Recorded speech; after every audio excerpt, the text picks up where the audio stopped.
Atención oyentes. Desde los estudios centrales de Radio Perspectiva Bíblica Mundial, irrumpe en sus hogares, desde el púlpito, la palabra que transforma vidas. Bajo la conducción del pastor y evangelista José Barito, director del Ministerio de Sostén Propio, una voz que clama en Venezuela. Prepárese para un mensaje contundente sobre la verdad bíblica presente que sacudirá su espíritu y renovará su fe. El momento de la revelación ha llegado. Permanezca con nosotros.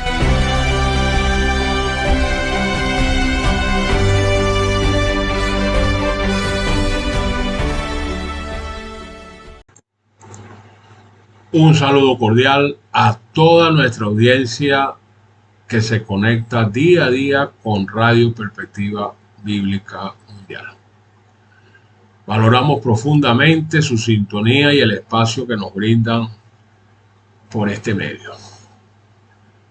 Como es de costumbre, pues, y siendo nuestro fundamento, damos toda la gloria y el reconocimiento a Dios en su plenitud por la guía y la inspiración en los temas que abordamos. Ahora, sin más preámbulos, entremos de lleno a nuestro tema de hoy. Sí, tema que se corresponde con el día viernes de esta semana de la serie que estamos predicando sobre la semana que el mundo llama Santa. Sí, día viernes, día de hoy. Bueno, este día estaremos abordando la muerte del rey, cuando el cielo se oscureció y el inframundo tembló. Sí, es el día que el universo contuvo su aliento.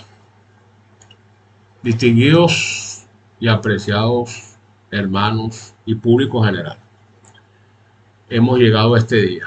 El día más sagrado, más terrible, más gloriosa de toda la historia de este planeta. El día en que el creador del universo murió a manos de su creación. El creador murió a manos de su creación. Imagínense ustedes esto. El día en que la luz del mundo fue apagada. El día que el justo fue ejecutado por los injustos. Este no es un día para celebraciones frívolas. No es un día para procesiones con imágenes muertas. No. No es un día para feriado de playa. Este fue el día en que el pecado de la humanidad alcanzó su clímax. El clímax más diabólico, y la gracia de Dios alcanzó su expresión más sublime. Si los mensajes anteriores fueron contundentes, fueron importantes, este será lo que pudiéramos llamar una detonación nuclear. Porque hoy hablaremos del remordimiento inútil de Judas y de su destino infernal. Hablaremos sobre el juicio fraudulento ante Pilato, sobre la cobardía de un gobernador que sabía la verdad, pero eligió la mentira. Por supuesto, día viernes, la crucifixión del Rey del Universo. Hablaremos de la muerte que cambió todo pasado, presente y futuro.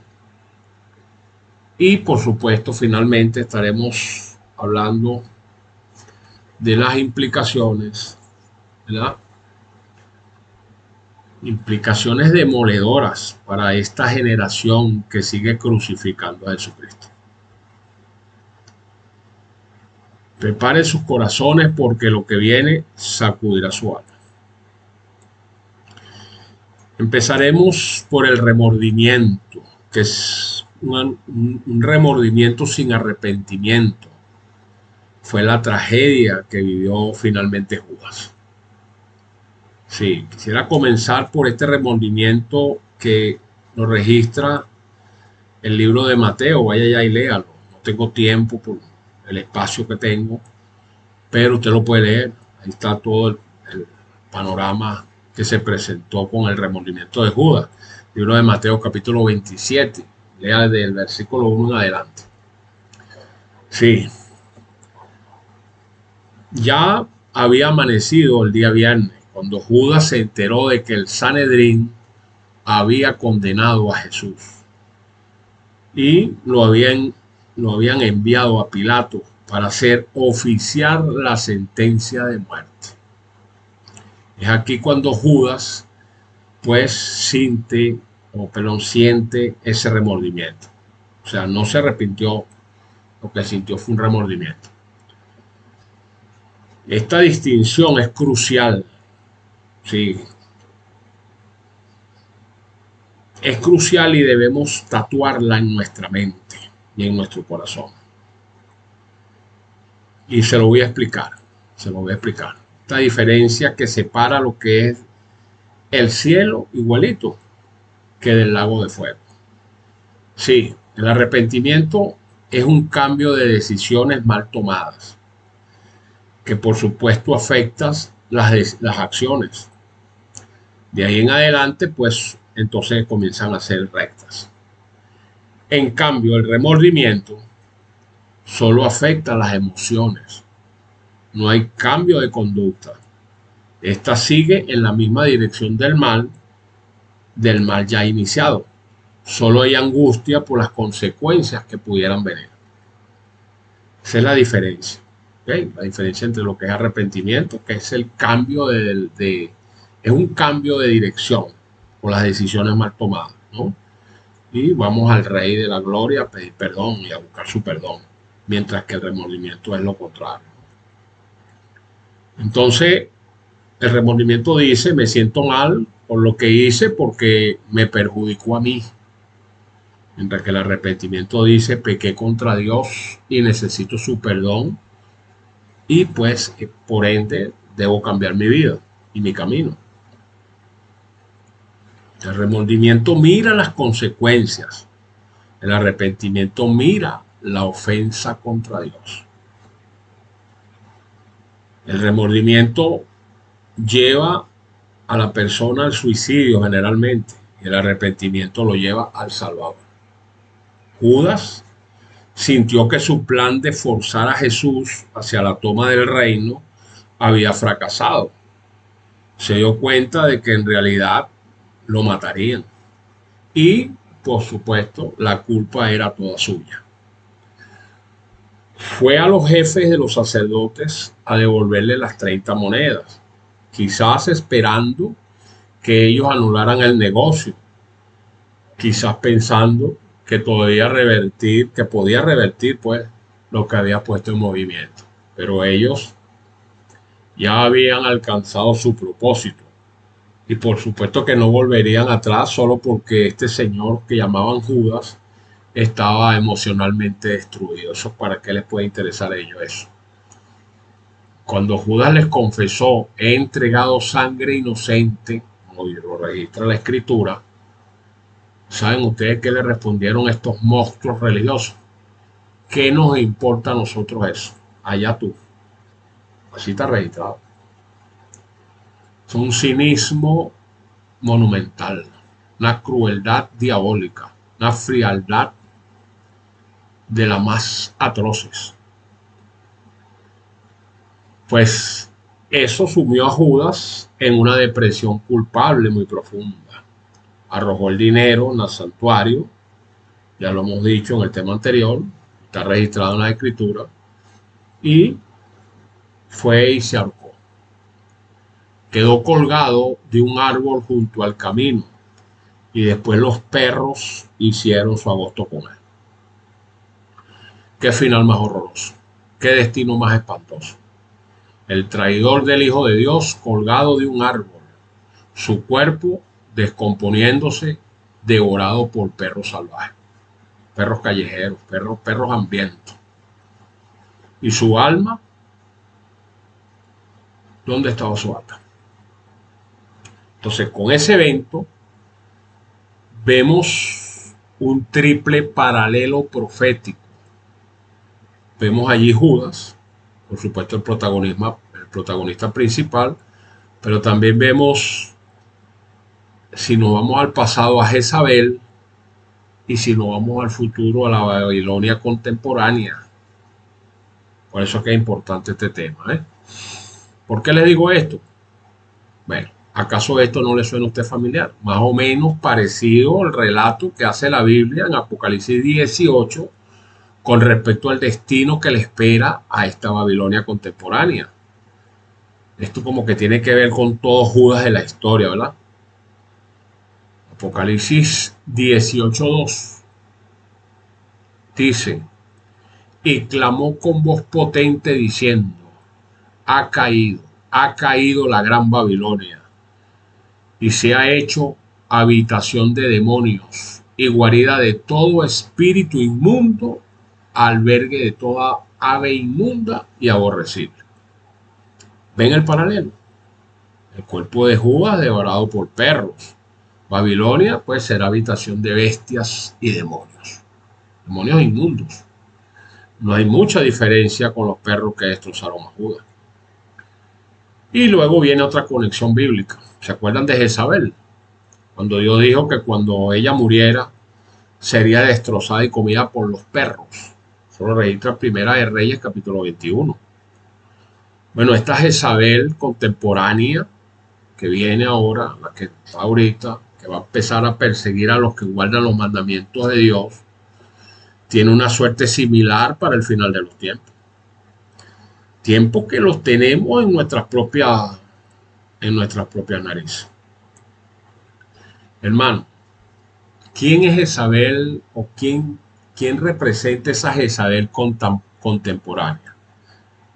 ¿Quién es esa Babilonia moderna de la que hace referencia la Santa Escritura?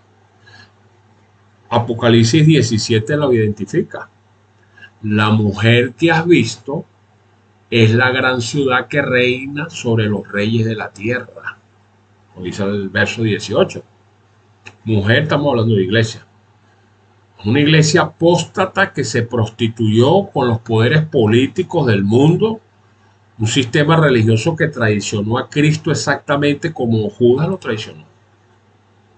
Y su destino, pues, o por ende, será el mismo que el de Judas. Una destrucción total, una desolación completa y habitación de demonios. Que los que traicionan a Cristo no terminan bien. No. Nunca lo hacen. Jamás. Ahora, vayamos ante Pilato. Aquí es cuando la cobardía se disfraza de justicia. Jesús fue llevado ante Pilato para que él lo escuchara y dictara la sentencia de muerte. Eso fue lo que estaba acordado por estos sátrapas religiosos. A Pilato no le importaba mucho la vida o la muerte de un prisionero. Nunca. Se interesaba más por su propia tranquilidad. Por cierto, alterada ese día demasiado temprano por la llegada de estos líderes sátrapas judíos con su preso y la imagen de su gobierno. Eso era lo que le preocupaba. Este es el retrato perfecto del político corrupto, del líder pragmático y del hombre sin principios. De carácter débil, vacilante, que le gusta camuflar, sus debilidades con decisiones apresuradas y expeditas. ¿Le suena acaso a usted eso familiar? Así son la mayoría de los líderes de este mundo. Débiles, pero pretendiendo ser fuertes. Vacilantes, pero tomando decisiones rápidas para ocultar su indecisión. O sea, son más preocupadas por su imagen que por la justicia que les toca administrar. Y la pregunta que hizo Poncio Pilato: ¿eres tú el rey de los judíos? Y el Señor le respondió: tú lo has dicho. Eso fue todo. Era una pregunta sobre su mesianismo y le respondió positivamente. Los líderes judíos aumentaron sus acusaciones desordenadamente y gritaban sedición, blasfemia, usurpación del título de rey. Jesús simplemente callado. ¿Sí? ¿Por qué? Porque el silencio ante cualquier calumnia fue su mejor respuesta y la seguirá siendo, ¿sabes? Miren, distinguidos, aprendamos esto. A veces el silencio es más poderoso que 1000 palabras. A veces la mejor respuesta a la calumnia es ninguna respuesta, porque la verdad no necesita defensa frenética. La verdad se defiende sola.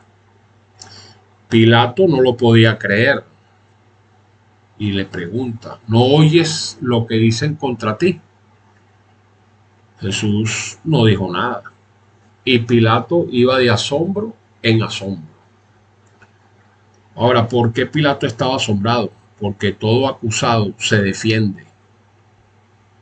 Todo reo grita su inocencia. Todo prisionero suplica por su vida. Todo lo contrario, Jesús estaba en perfecto control. Sabía exactamente lo que estaba haciendo. Sabía que esta era su hora. Sabía que el Cordero, que era la misión que él tenía, bueno, sabía que tenía que morir. No sabía qué hacer. Condenarlo, preguntaba por qué. Decía, ¿cuál será el delito que lo condena? Había personas condenándolo, pero en un juicio eso no es suficiente. Tiene que haber una falta, un crimen que la ley condene. Pilato sabía que Jesús era inocente. Lo declaró públicamente 3 veces. Ningún delito, disculpen, ningún delito hallo en este hombre. Eso fue lo que dijo.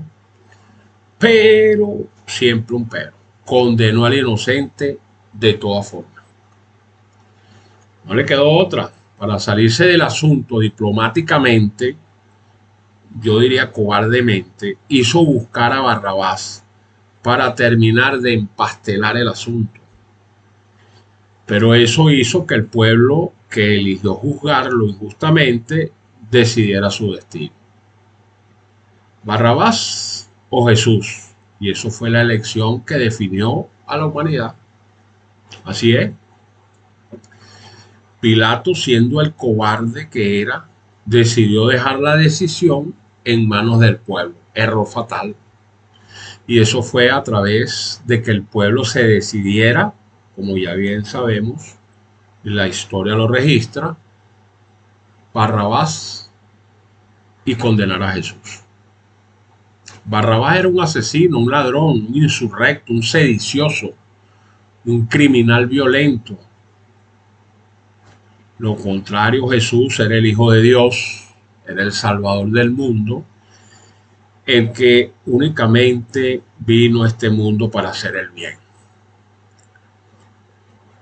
La elección debería haber sido obvia, pero el pueblo gritó, Barrabás, crucifica a Jesús. Hermanos, esta escena es una parábola profética de toda la humanidad.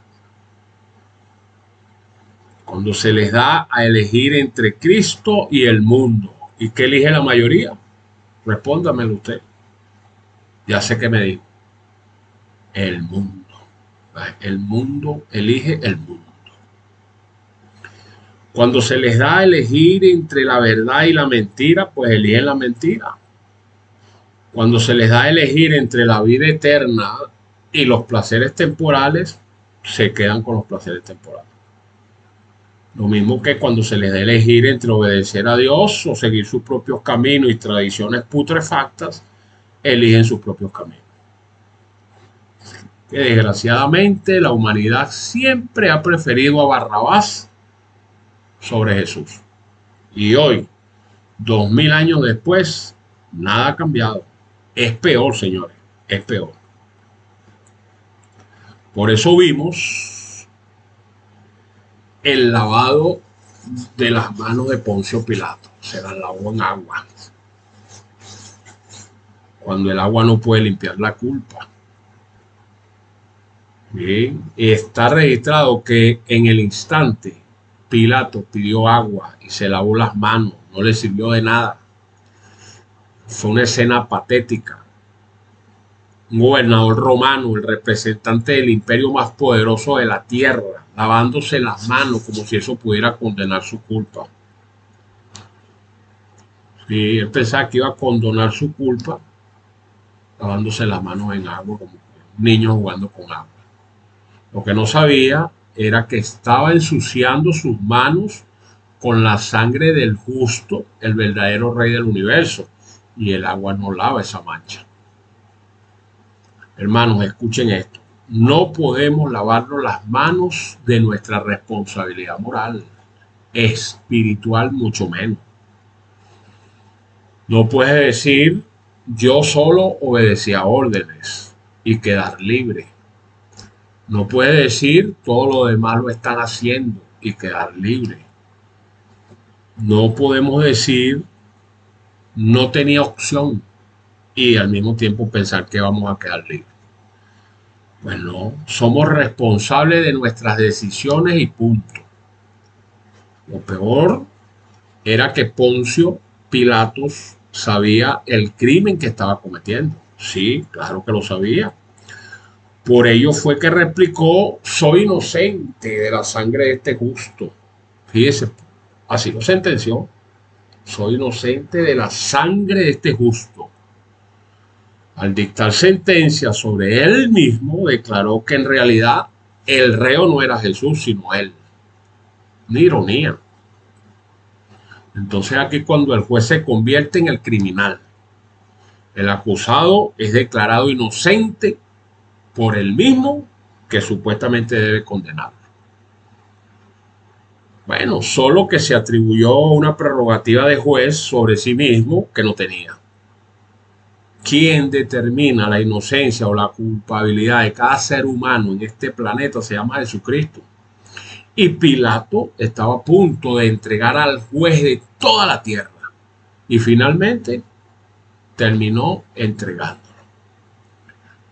Sí, pero, siempre un pero. Eso generó consecuencias que aún están retumbando en este mundo por la maldición autoproclamada. Cuando él allá preguntó, esa maldición es que su sangre caiga sobre nosotros y sobre nuestros hijos. Eso fue lo que dijo la multitud que lo llevó a la cruz del Calvario. Eso fue algo espantoso. Dijeron que su sangre caiga sobre nosotros y sobre nuestros hijos. Hermanos, ¿entienden lo que acaban de hacer? Se maldijeron a sí mismos y a sus descendientes. Sin duda alguna, toda aquella multitud de judíos pagaría su crimen en el tribunal de Dios. Se creyeron superiores al Mesías, superiores al Rey. Sabemos lo que estamos haciendo, parecían decir. Y nada nos pasará. Su muerte no es injusticia alguna y nosotros así lo determinamos. Eso fue la declaración en términos generales. ¿Y saben qué? Nunca lo digo. ¿Saben qué? Apenas 40 años después, en el año 70 después de Cristo, esa maldición comenzó a cumplirse. Jerusalén fue destruida, el templo fue arrasado, más de 1 millón de judíos murieron, la nación fue dispersada. Entonces las palabras tienen poder o no tienen poder. Las maldiciones autoproclamadas se cumplen. Ahora, ¿suena esto familiar? ¿No? Muy cercano a cada persona humana. Sí, el juicio emitido por nosotros es correcto porque lo emitimos nosotros. Y esa es la arrogancia humana en su máxima expresión. Mi juicio es correcto simplemente porque lo estoy ejerciendo, porque es mi juicio, porque es mío. ¿Y dónde creen ustedes que quedó la Inquisición y el Holocausto? ¿Mm? Cuando los humanos juegan a ser Dios, porque eso pasó posterior a ello. Y ahora viene una de las secciones más poderosas de este mensaje. Miren, imagínense ustedes, ahora, solamente imagínense, los millones de hombres y mujeres que fueron sentenciados a la hoguera y a la muerte en el tribunal corrupto de la Inquisición, liderada por el Papa de la Iglesia Católica y sus jerarcas de la Curia Romana, pretendiendo estos desalmados tener las prerrogativas de Dios para quitarle la vida a un ser humano. Eso es una desgracia. Señores, la Inquisición Católica Romana fue uno de los periodos más oscuros de la historia humana. Durante siglos, la Iglesia apóstata torturó, quemó viva y asesinó a millones de personas en el nombre de Cristo. ¿Cuáles eran sus crímenes? Simplemente porque leían la Biblia en su propio idioma, por cuestionar las doctrinas católicas, por rechazar la autoridad del Papa, por guardar el sábado bíblico y por negarse a adorar o a venerar o a dar culto de que ellos llaman latría o hiperlatría a imágenes. Por estos crímenes millones fueron quemados en la hoguera. Lo mismo pasó con los 6 millones de judíos que Hitler y sus secuaces asesinaron en los campos de concentración nazi, bajo el silencio cómplice del Papa de turno. Y aquí viene una comparación demoledora. Pero por lo menos los alemanes fueron a juicio, al juicio de Nuremberg, por el exterminio de 6 millones de judíos. Sí, los nazis enfrentaron justicia humana en Nuremberg.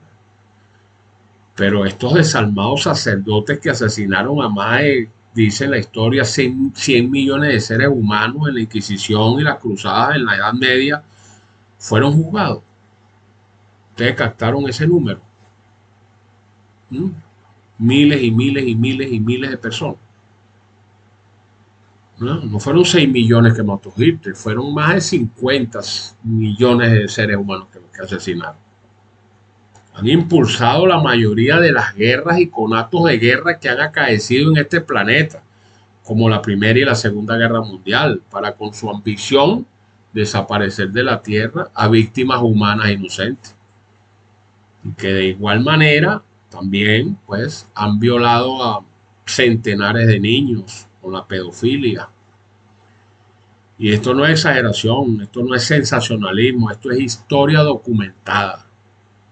Y la conclusión es devastadora. No han ido jamás a ningún juicio. Ninguno. Ni uno solo de estos sacerdotes inquisidores hoy está pagando condena por sus crímenes. O por lo menos se pueda haber un registro de que ellos en su momento recibieron condena. Eso fue en la Edad Media, ¿no? De todas formas, no escaparán al juicio de Dios. Sí, señor, el juicio divino será impresionante.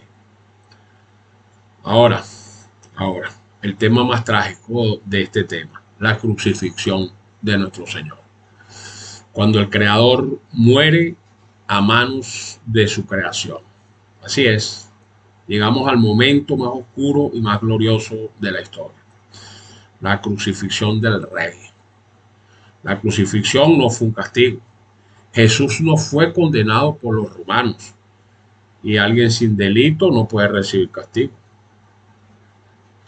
Lean esto cuidadosamente. Jesús no fue castigado. Él se ofreció voluntariamente. Sí. Pero hubo algo implícito, sí, en ello.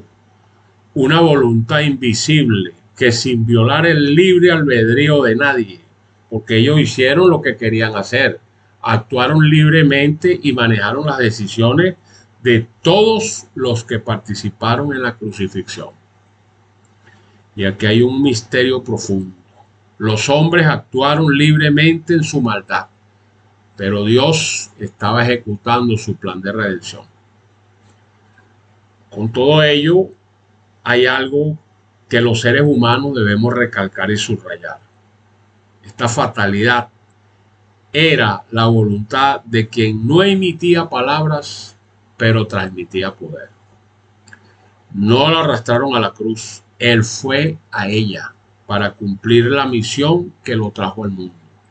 Él mismo lo dijo allá en Juan capítulo 10.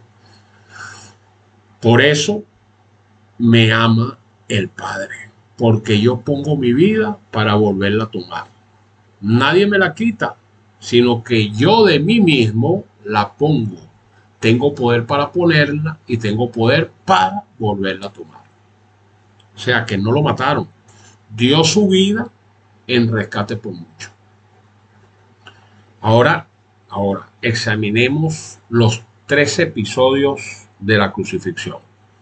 Sí, porque el evangelista Mateo relata 3 episodios. Primero, el episodio en el pretorio. Fue la burla de los soldados.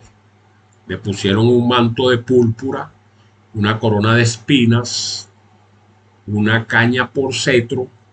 Se arrodillaban en burla gritando: salve rey de los judíos. Lo escupían y le golpeaban la cabeza. O sea que lo trataron como un rey falso, pero él era el rey del universo verdadero. Segundo, pues, la otra escena fue en el Gólgota con la crucifixión.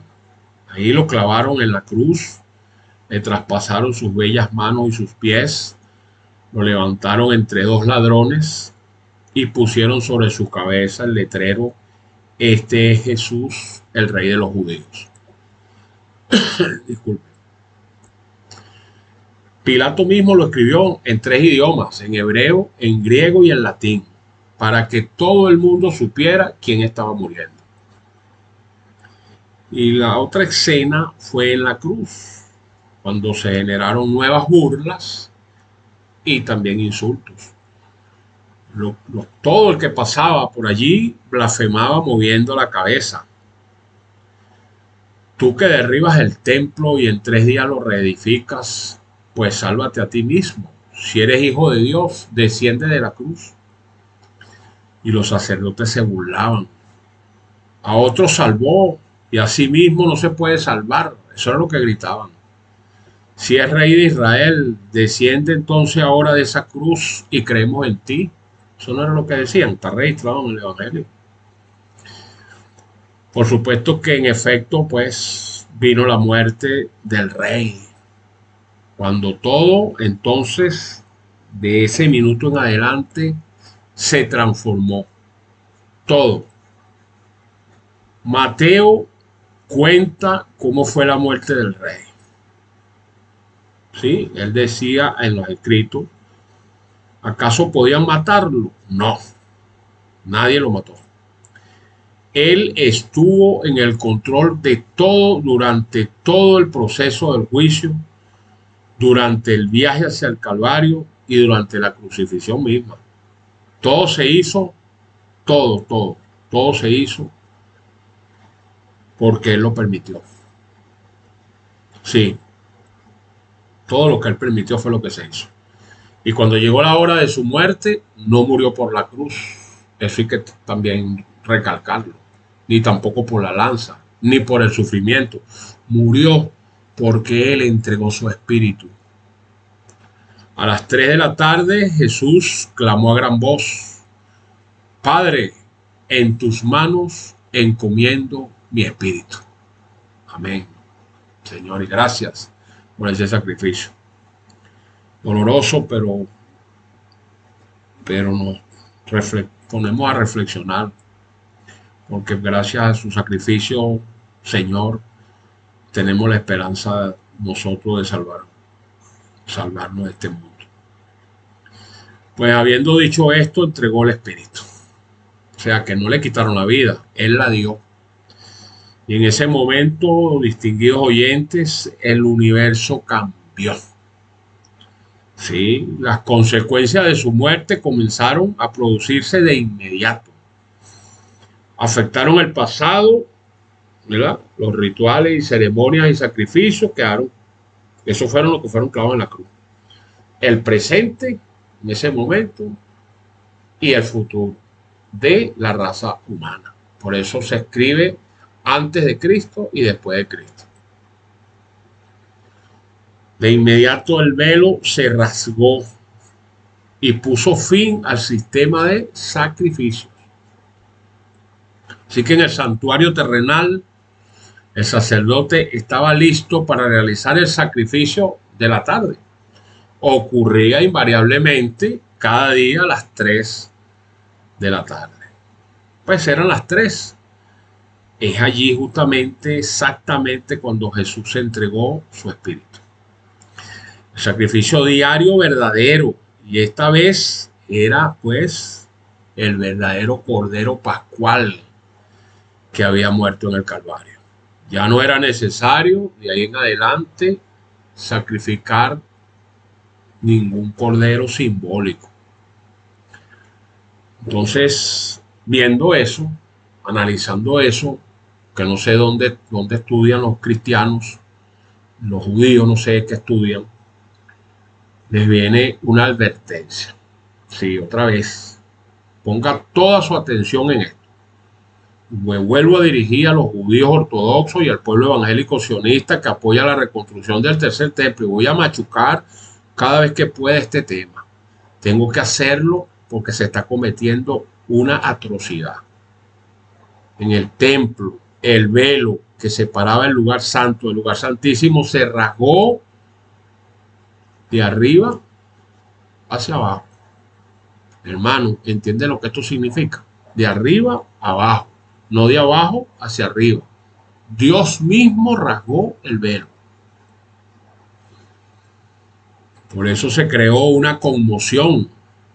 Jamás nadie, desde la construcción del tabernáculo en el desierto y luego a través de todos los años de adoración en el templo, hasta ese momento, jamás, pero jamás, nadie había visto el lugar santísimo salvo el sumo sacerdote.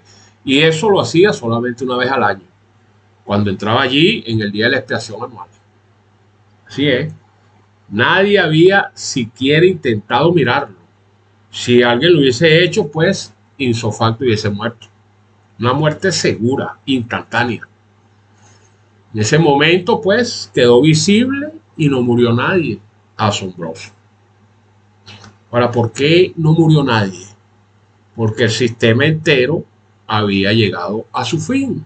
Es decir, caducó. Lo que caduca ya no tiene más sentido volverlo a poner en práctica. Estaban todos espantados. El sacerdote listo para sacrificar el cordero de esa tarde. Quedó paralizado. ¿Y el cordero qué pasó? Se escapó. No hubo sacrificio. Así está registrado en la Escritura. ¿Qué imagen más poderosa? El cordero se escapó porque el cordero verdadero ya había sido sacrificado. O sea que el presente del templo sufrió la mayor transformación de toda su historia y nadie pudo evitarlo. Sí. Y con ello, pues, vino el fin de Israel. Como pueblo único, y el nacimiento entonces de la Iglesia Universal de Cristo.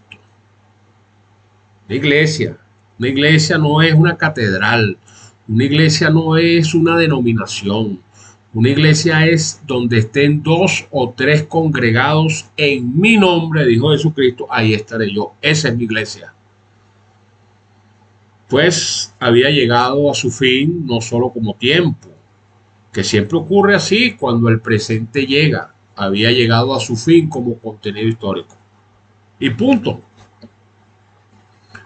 El templo ya no serviría más como elemento para definir la verdadera identidad nacional ante Dios. Israel, allá literal, ya no era más ni su pueblo predilecto y único, ni tampoco su instrumento misional para anunciar la salvación al mundo. porque venía una profecía que venía en marcha, que era la profecía de las 70 semanas, que en el año 34, cuando mataron a Esteban, se les quitó el sacerdocio. Hermano, esto es crítico. Israel como nación teocrática llegó a su fin en la cruz. Ahí llegó su fin. Entonces ese rol ahora pasa a un pueblo sin nacionalidad, es decir, universal.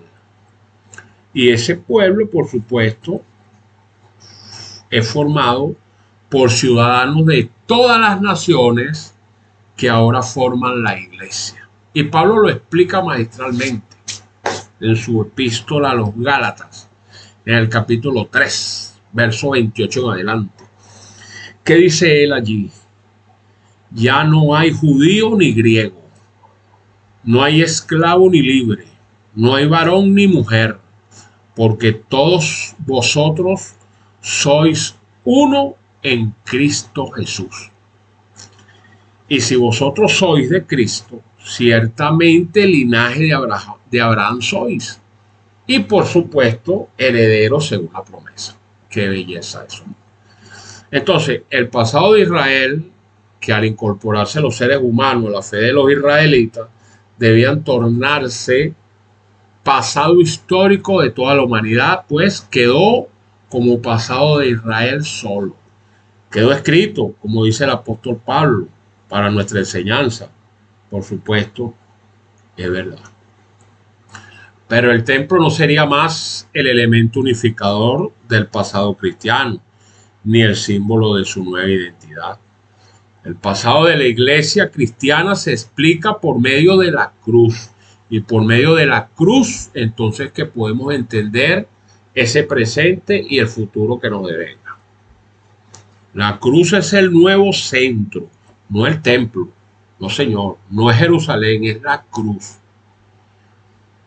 Lo mismo ocurre con la vida de cada cristiano en forma personal. La cruz no solo transforma el tiempo de su historia, transforma su persona misma y todo lo que haya ocurrido, esté ocurriendo y ocurrirá con ella. Sí. Y ese magno evento trajo las primicias de la resurrección, presente y futura unidos. Ahora pues, con ello finalizamos este tema con los efectos que generaron la muerte de nuestro Señor Jesucristo en la cruz, sí, en la cruz del Calvario. Para el presente, porque ya el pasado quedó, pero para el presente y el futuro. Bueno, primeramente, que el evento que transforma la vida humana de manera más radical y profunda es la resurrección, claro que sí. Cuando Jesús murió, hubo un anticipo de la resurrección final de los justos. Se abrieron los sepulcros, dice el libro de Mateo, y muchos siervos de Dios que habían muerto en su fe, habían muerto, pues resucitaron. Imaginen la escena, la tierra temblando, las rocas partiéndose, las tumbas abriéndose y santos que habían muerto siglos atrás levantándose de sus sepulcros. Sí. Para el efecto presente de estas primicias que salieron de los sepulcros, pues Mateo no se queda ahí. Avanza un paso hacia el futuro, hacia 2 días después, es decir, el domingo de resurrección. Y dice en el capítulo 27 de su epístola, dice, este efecto futuro nos dice que después de la resurrección de Jesús, entraron en la ciudad santa y aparecieron a muchos. ¿Sí?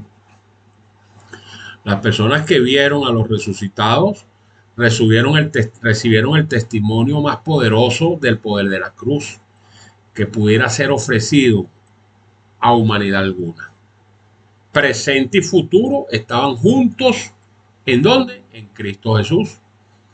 Disponibles para cada ser humano como efecto inmediato de la muerte de nuestro Señor. Simple y llanamente el reino de los cielos había llegado. Eso es maravilloso. Ahora, ¿qué podemos concluir con todo esto que hemos relatado de este día fatídico, día viernes? Sí, este día donde nos encontramos al pie de la cruz.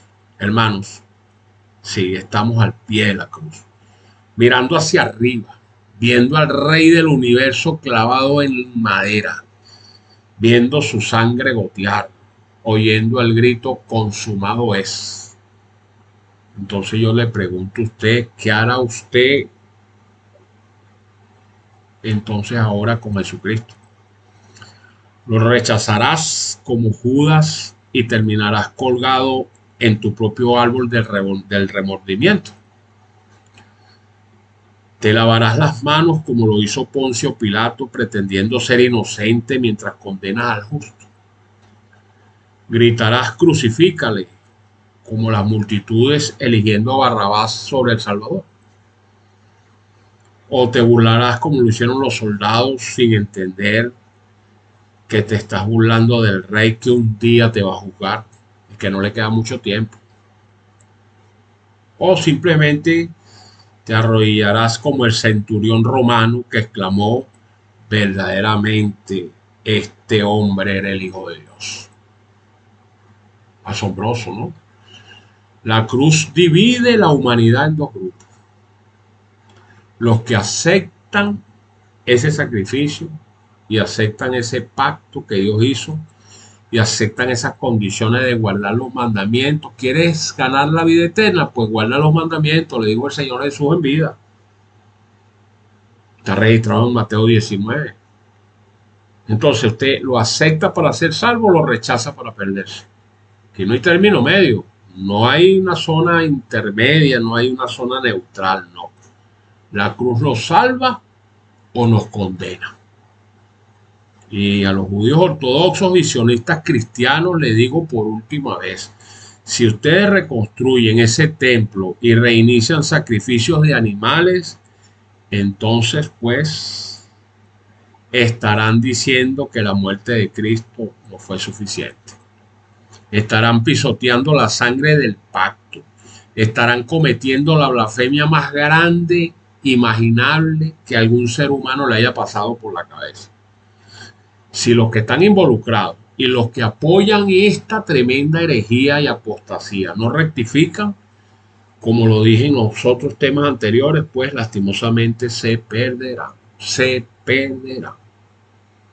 ¿Por qué? El velo se rasgó, el templo perdió su propósito, el sistema de sacrificios terminó, todo está consumado, dijo el Señor.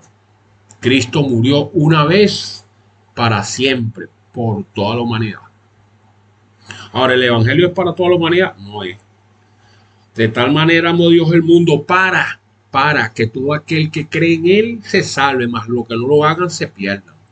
Entonces el evangelio lastimosamente son para los que crean en ese evangelio, en esa cruz, en ese sacrificio de nuestro Señor y acepten esa condición.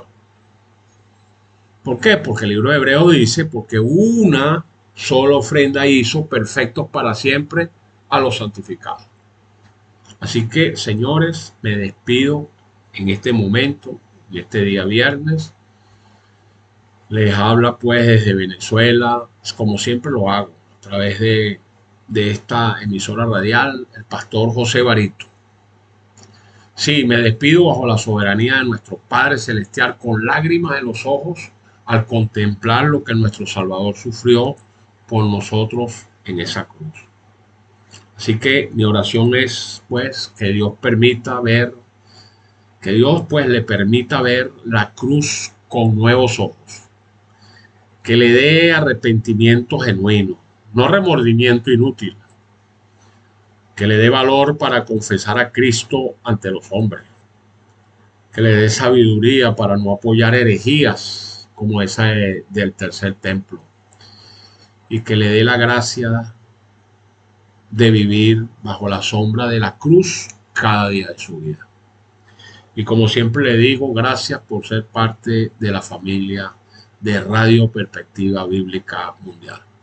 Mañana, si el Señor permite, hablaremos del día sábado, que es el día de reposo en la tumba, y posteriormente terminaremos con el domingo, el día de la resurrección gloriosa. Hasta entonces, que Dios lo bendiga. Mas Dios muestra su amor para con nosotros en que siendo aún pecadores nosotros, Cristo murió por nosotros. Eso está en Romanos capítulo 5. Hasta la victoria, apreciados.